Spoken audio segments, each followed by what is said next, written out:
The Wyoming went to war across the prairie like a vengeful spirit, flinging grit into Clara Hensley's face as she stumbled forward, her arms wrapped tightly around the bundle that was her infant daughter, Lily. The horizon stretched endlessly before her, a cruel expanse of brown and gray that seemed to mock her predicament. 3 weeks ago, she'd been a wife with dreams of a homestead, a new life carved out of the frontier's promise. Now, she was a widow, abandoned by her husband's family, her worldly possessions reduced to a tattered shawl, a half-empty canteen, and the child whose soft whimpers were the only sound louder than the wind. The wagon that had carried them west was gone, sold to settle debts Clara hadn't known existed until the creditors came calling. Her husband, Thomas, had been a dreamer, full of grand plans for a ranch that would make them rich. But fever had taken him before they'd reached Green Hollow, leaving Clara alone with a baby not yet 6 months old and no roof to shield them from the sky's indifference. Clara's boots,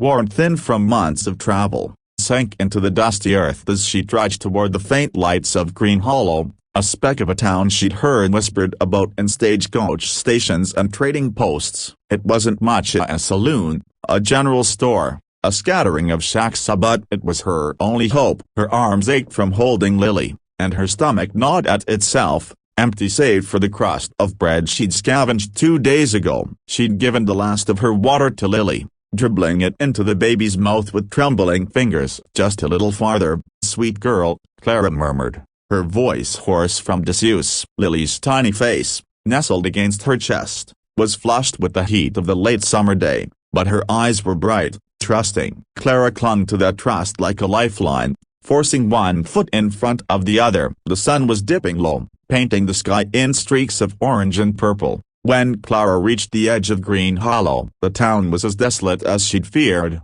a single dirt street lined with weathered buildings, their wooden facades warped by years of wind and sun. A few townsfolk lingered outside the saloon, their eyes narrowing as they took in the sight of Hera, a woman alone, disheveled, with a baby in her arms. Clara straightened her spine, refusing to let their stares break her. She'd faced worse than judgment in the weeks since Thomas's death. She'd faced hunger, betrayal, and the cold realization that the world owed her nothing. The general store was the only place with a light burning inside, its windows glowing faintly against the gathering dusk. Clara pushed open the door, a bell jangling above her head. The air inside was thick with the scent of tobacco and dried goods, and a woman behind the counter looked up from her ledger. She was middle-aged, with graying hair pulled into a severe bun and eyes that seemed to weigh Clara in an instant. "You look like you've walked through hell itself," the woman said, her voice gruff but not unkind. "What's your name, girl?" "Clara Hensley," she replied, her throat dry. "This is my daughter, Lily. We broken bar. We need a place to stay." "Just for tonight." The woman, who introduced herself as Mabel, wife of the store's owner, studied Clara for a long moment before nodding. "Ain't got much, but there's a corner in the back with some sacks you can sleep on. Got a biscuit or two that's gone stale, but it's better than nothing." She hesitated, then added, "No charge." "You look like you ain't got a dime." Clara's pride stung, but she swallowed it. "Thank you," she said, her voice barely above a whisper. Mabel led her to a cramped storage room, where sacks of flour and grain were stacked against the walls. It wasn't a bed, but it was shelter, and Clara sank onto the makeshift pallet with a gratitude that bordered on tears. She fed Lily the last of the milk she'd managed to express, then broke the stale biscuit into pieces, forcing herself to eat slowly. The food sat heavy in her stomach, but it was enough to keep her going. As Lily drifted to sleep, Clara hummed a lullaby her own mother had sung, the notes fragile in the dim light. She didn't know what tomorrow would bring, but for now, they were safe. Morning came too soon, the sunlight slanting through a cracked window and waking Lily, whose hungry cries pierced the quiet. Clara soothed her as best she could, but her milk was thin, her body weakened by hunger and exhaustion. Mabel appeared with a cup of weak coffee and a slice of cornbread, her expression softer than the night before. "Folks are talking about you," she said, setting the food down. "Ain't every day a woman shows up with a baby and no man." "You got a plan?" Clara shook her head, her fingers tightening around the cup. "I thought a broken bar. I thought I'd find work." "Sewing?" maybe, or cooking. I'm not afraid of hard work. Mabel snorted. Work's scarce here, and folks don't trust strangers. They'll need more than grit to make it in Green Hollow. She paused, then added, but you got backbone. That's something. Clara didn't know how to respond, so she focused on feeding Lily, breaking the cornbread into tiny pieces to soften in her mouth. The baby ate eagerly, and Clara felt a pang of guilt for not having more to give her. She was still grappling with Mabel's words when the bell above the door jangled again, followed by the heavy tread of boots. Clara looked up to see a man standing in the doorway, his silhouette framed against the morning light. He was tall, broad-shouldered, with a weathered hat tilted low over eyes that seemed to carry the weight of years. His face was tanned, lined with the kind of creases that came from squinting into the sun, and his hands, resting at his sides, were calloused and scarred. "Morning, Mabel," the man said, his voice a low drawl. "Heard you got a visitor." Mabel crossed her arms. "Jack Callahan, you nosy old mule. This here's Clara Hensley and her little one, Lily. They're in a bad way,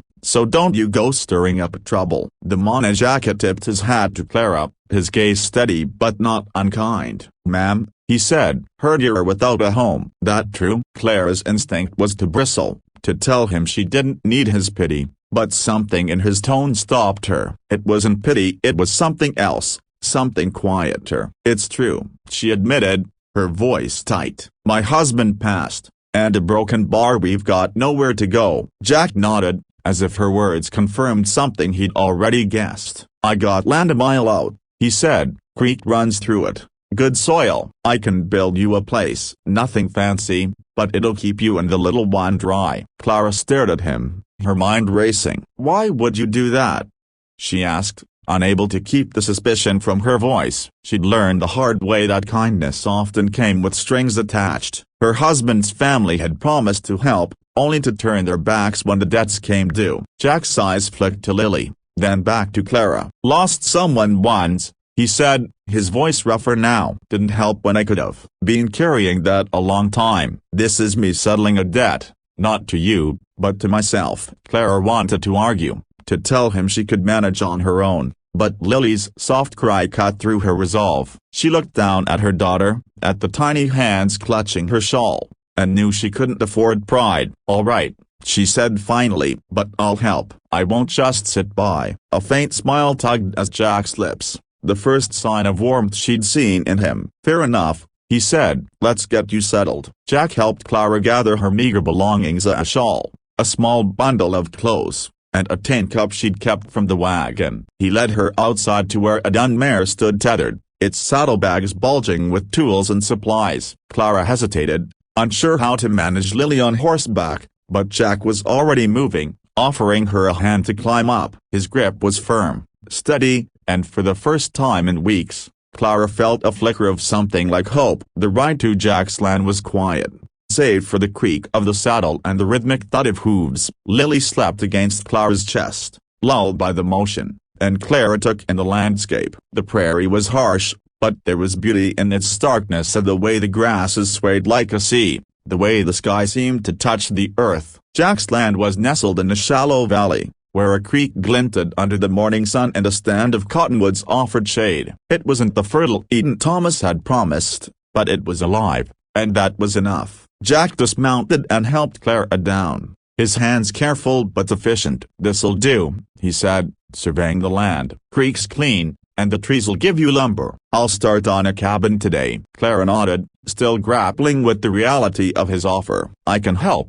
she said again, setting Lily down on a blanket she'd spread under a cottonwood. The baby cooed, her tiny fingers grasping at the grass, and Clara felt a surge of determination. She wasn't helpless. She'd survived the trail, survived Thomas's death, survived the betrayal of his family. She could survive this, too. Jack didn't argue. He handed her a canteen and pointed to a pile of branches. "Start clearing those," he said. "I'll fell some logs." He set to work with an axe, his movements precise, the blade biting into the wood with a rhythm that spoke of years of practice. Clara watched for a moment, struck by the ease with which he moved, as if the land itself bent to his will. Then she turned to her own task, pulling branches and stacking them neatly, her hands stinging from the rough bark. The day passed in a blur of labor. Jack worked tirelessly, felling trees and dragging them to a cleared patch where the cabin would stand. Clara hauled water from the creek, her arms burning but her resolve unbroken. She kept an eye on Lily, who napped in the shade or babbled happily at the world. By evening, the outline of the cabin was taking shape. A simple frame of logs, sturdy enough to withstand the prairie winds. Jack built a fire, and they shared a meal of beans and cornbread he'd brought in his saddlebags. Clara ate in silence, too tired to speak, but the warmth of the food and the fire was a comfort she hadn't known in weeks. "You're stronger than you look," Jack said, breaking the silence. He was sitting across the fire, his hat pushed back, his eyes catching the flicker of the flames. Clara glanced at him, surprised. "I've had to be," she said. "Didn't have a choice." He nodded, his expression unreadable. "Most folks would have given up by now." Clara looked down at Lily, asleep in her arms. "She's why I didn't," she said softly. "She's all I've got." Jack didn't respond, but something shifted in his gaze,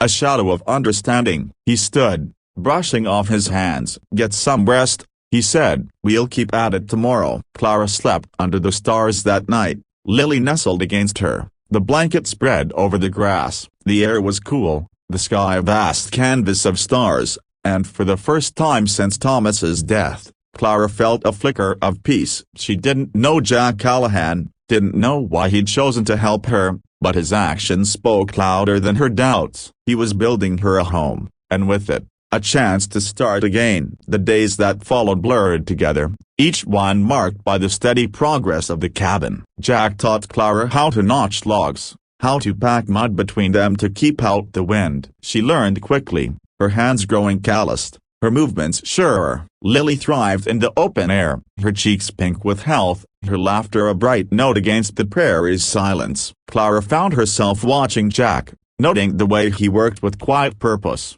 the way he'd pause to check on Lily or offer Clara a sip of water. He wasn't a man of many words, but his actions were steady, reliable, like the creek that ran through the land. One evening, as the sun sank low and painted the prairie gold, Clara caught Jack watching Lily chase a grasshopper, her tiny hands clapping with delight. He was smiling, a rare, unguarded expression that softened the lines of his face. "You didn't just build a house," Clara said, her voice quiet but firm. "You gave us a home." Jack ducked his head, a flush creeping up his neck. "Ain't done yet," he muttered. But when Clara reached for his hand, he didn't pull away. His fingers were rough, warm, and for a moment, they stood there, the prairie stretching around them, the future uncertain but no longer empty. By the end of the month, the cabin was nearly complete. A single room with a stone hearth, a roof that didn't leak, and a door that swung smoothly on leather hinges. Clara planted a small garden, scratching seeds into the soil with a hope she hadn't dared to feel in months. Jack carved a cradle for Lily, its edges smoothed with care, and when Clara saw it, her throat tightened with gratitude she couldn't voice. Green Hollow's whispers had changed. The townsfolk no longer spoke of the stranded woman with pity or suspicion. They spoke of the cowboy who'd built her a home, of the woman who'd worked beside him, of the baby who laughed under the cottonwoods. And as Clara stood on the porch of her new cabin, Lily dozing against her shoulder and Jack mending a fence nearby, she felt something new, roots, sinking deep into the earth, holding her steady. For the first time in a long time, she wasn't alone. She belonged.